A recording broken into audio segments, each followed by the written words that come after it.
We have identified 5 scenarios as to how Russia's war in Ukraine might develop from March 1st. First scenario is Blitzkrieg, and actually bombing of Kiev at 5 am on February 24th was exactly the same way Hitler started his offensive in 1941. The Blitzkrieg was promised to Putin, for sure by his generals, and under this scenario Putin sought to use sudden attack with all his might on all sides to quickly defeat the Ukrainian army forces, seize the capital Kiev and key cities, sow panic, and force the Ukrainian leadership to capitulate or replace it with its own puppet government. But it is obvious now that the planned Blitzkrieg de facto became Blitzfail. Currently, the probability of realizing this scenario is decreasing with every passing day due to the larger scale and effective resistance of Ukrainian army and Ukraine as a country and Ukrainian president that was unexpected both by Putin and by the West. Introduction of reservists such as Kadyrov-allied troops or Belarusian army or something like that will not be able to radically change the situation. So the second scenario is a serious scenario.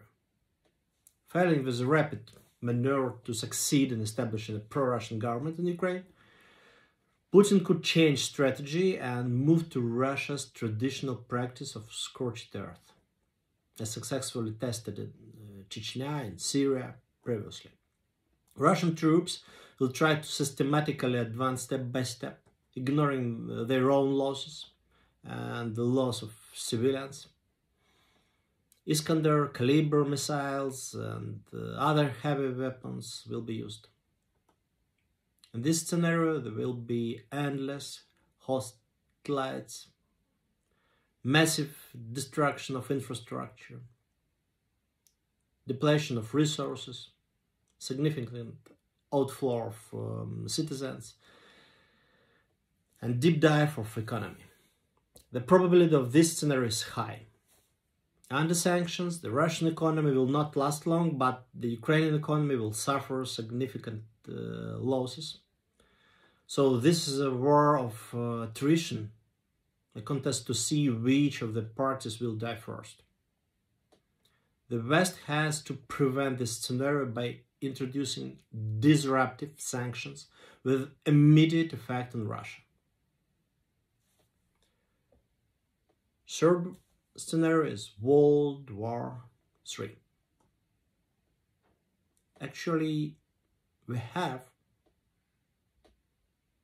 World War III in hybrid format, and Ukraine protects developed world from this war, from widening this war. Unable to achieve his goal, Putin could escalate.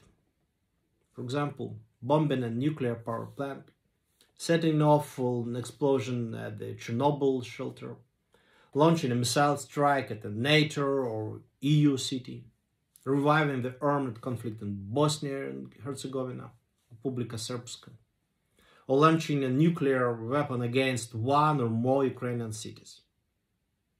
This scenario is most threatening for the world. So to prevent it, NATO will have to intervene directly to destroy the Russian leadership. While we consider this scenario unlikely, its probability is increasing, and it is up to the international community to prevent this scenario from becoming realized. If it is implemented, we will all wake up in a completely different world with a completely different range of problems. Or maybe we will not wake up. First scenario is diplomacy scenario.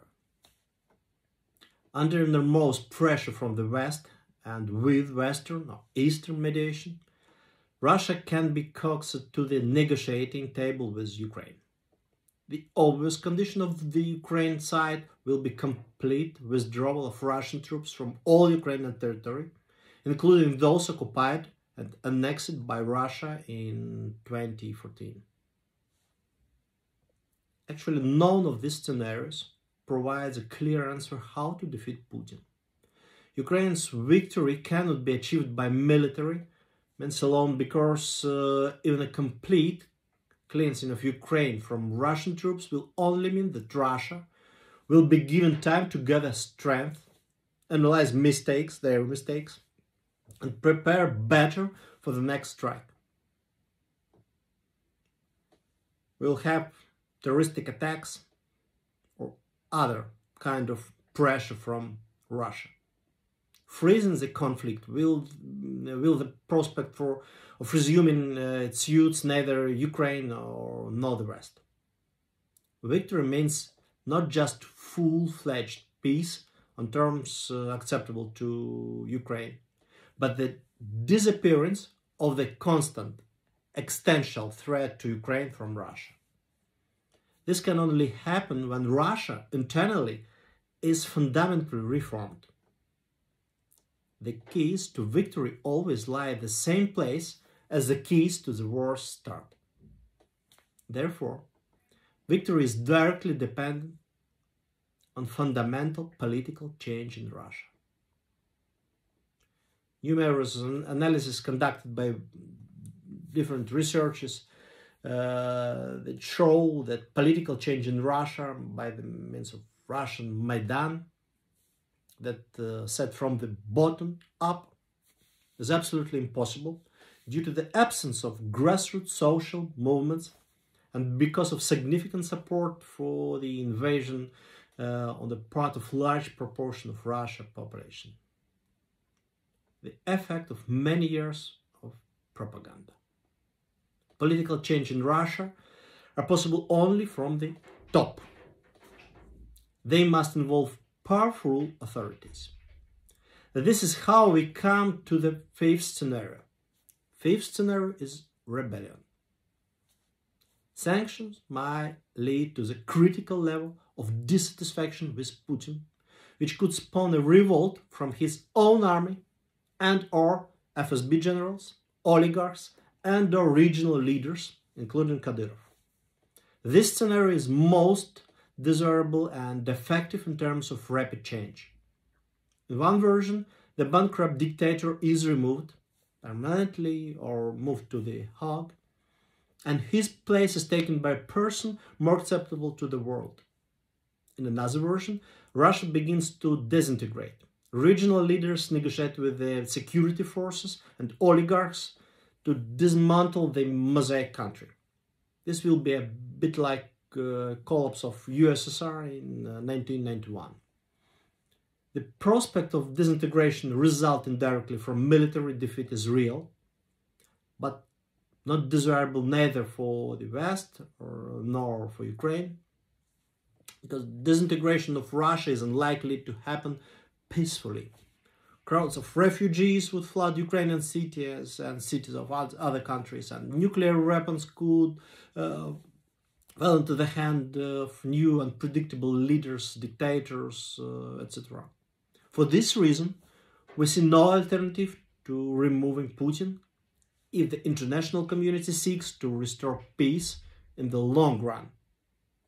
The likelihood of the rebellion scenario is also influenced by grassroots social activity in Russia. Anti-war protests, soldiers' refusals to fight, national protests in national republics, federation, etc. But they will not be able to change anything single-handedly due to their limited scale and low impact on Putin's decision-making. Nevertheless, it's an important indicator for the other political actors in Russia. So, restoring peace in Ukraine requires more than just the military defeat of Russia, not just the sanctions. It requires the removal of Putin from power. Thank you.